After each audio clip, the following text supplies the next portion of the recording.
ಜರಾಸಂಧನನ್ನು ಉದ್ದಕ್ಕೆ 2 ಭಾಗಗಳಾಗಿ ಸೀಳಿ ಎಡಭಾಗವನ್ನು ಬಲಭಾಗಕ್ಕೆ ಬಲಭಾಗವನ್ನು ಎಡಭಾಗಕ್ಕೆ ವಿರುದ್ಧ ದಿಕ್ಕುಗಳಾಗಿ ಸೀಳಿ ಹಾಕಲು ಸಂಜ್ಞೆ ಮಾಡಿದನು ಶ್ರೀಕೃಷ್ಣ.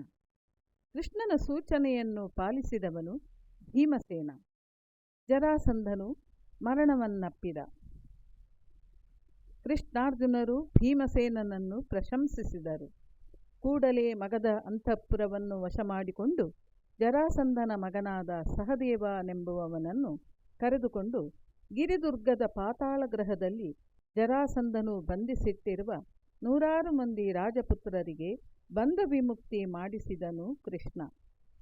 ಬಂಧ ವಿಮುಕ್ತರಾದ ರಾಜಕುಮಾರರೆಲ್ಲರೂ ಕೃಷ್ಣ ಭೀಮಾರ್ಜುನರ ಕಾಲಿಗೆ ಬಿದ್ದು ಪ್ರಾಣದಾತರನ್ನು ಕಣ್ಣೀರಿನಿಂದ ಪ್ರಶಂಸಿಸುತ್ತಾ, ಇನ್ನು ಮುಂದೆ ನಾವೆಲ್ಲರೂ ನಿಮ್ಮ ಆಗಿರುತ್ತೇವೆ ಎಂದು ಆಣೆ ಮಾಡಿದರು. ಜರಾಸಂಧನ ಮಗನಾದ ಸಹದೇವನನ್ನು ಮಗಧಕ್ಕೆ ಸಾಮಂತರಾಜನನ್ನಾಗಿ ಮಾಡಿ ಭೀಮಾರ್ಜುನರು ಜರಾಸಂಧನಿಗೆ ರತ್ನಖಚಿತವಾದ ಇಂದ್ರರಥವಿತ್ತು.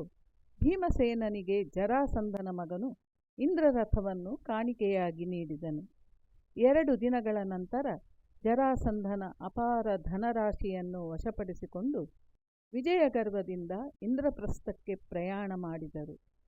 ಇವರ ಬರುವಿಕೆಗಾಗಿಯೇ ದಾರಿ ನೋಡುತ್ತಿರುವ ಧರ್ಮರಾಯನು ಕೃಷ್ಣ ಭೀಮ ಅರ್ಜುನರನ್ನು ನೋಡುತ್ತಲೇ ಸಂತೋಷದಿಂದ ಬಿಗಿದಪ್ಪಿಕೊಂಡ. 500 ಒಂಟೆಗಳ ಮೇಲೆ ಬಂದಿರುವ ಜರಾಸಂಧನ ಸಂಪತ್ತನ್ನು ನೋಡಿ ತಬ್ಬಿಬ್ಬಾದ. ಶ್ರೀಕೃಷ್ಣನಿಗೆ ಕೈಜೋಡಿಸಿ, ವಾಸುದೇವ, ನಿನ್ನ ಕರುಣಾದೃಷ್ಟಿಯು ನಮ್ಮ ಮೇಲೆ ಸದಾ ಸರ್ವದಾ ಇರಲಿ ಎಂದನು ಧರ್ಮರಾಯ.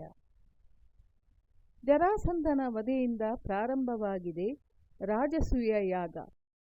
ಭೀಮ, ಅರ್ಜುನ, ನಕುಲ, ಸಹದೇವರನ್ನು ಮುಂದಿಟ್ಟುಕೊಂಡು ಶ್ರೀಕೃಷ್ಣನ ಸಾನ್ನಿಧ್ಯದಲ್ಲಿ ದ್ರೌಪದಿ ಸಮೇತವಾಗಿ ಧರ್ಮರಾಯನು ದೌಮ್ಯ ಪುರೋಹಿತರಿಂದ ಯಾಗದೀಕ್ಷೆಯನ್ನು ಸ್ವೀಕರಿಸಿದ.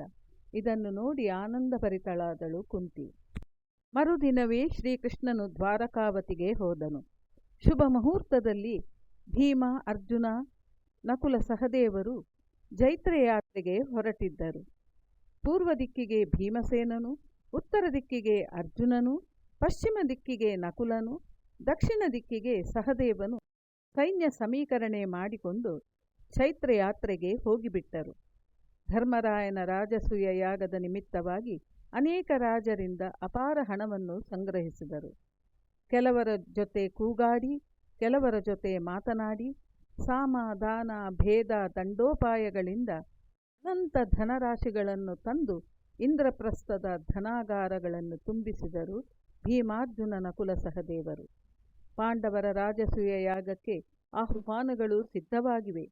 ಈಗಾಗಲೇ ವಿದುರನು ಇಂದ್ರಪ್ರಸ್ಥಕ್ಕೆ ಬಂದಿದ್ದಾನೆ. 100 ಮಂದಿ ಅಶ್ವಿಕರನ್ನು ಆಹ್ವಾನ ಪತ್ರಗಳ ವಿತರಣೆಗಾಗಿ ನಿಯಮಿಸಲಾಗಿದೆ. ವಿದುರನ ನೇತೃತ್ವದಲ್ಲಿ ಪತ್ರಗಳ ಹಂಚಿಕೆಯಾಗಿದೆ.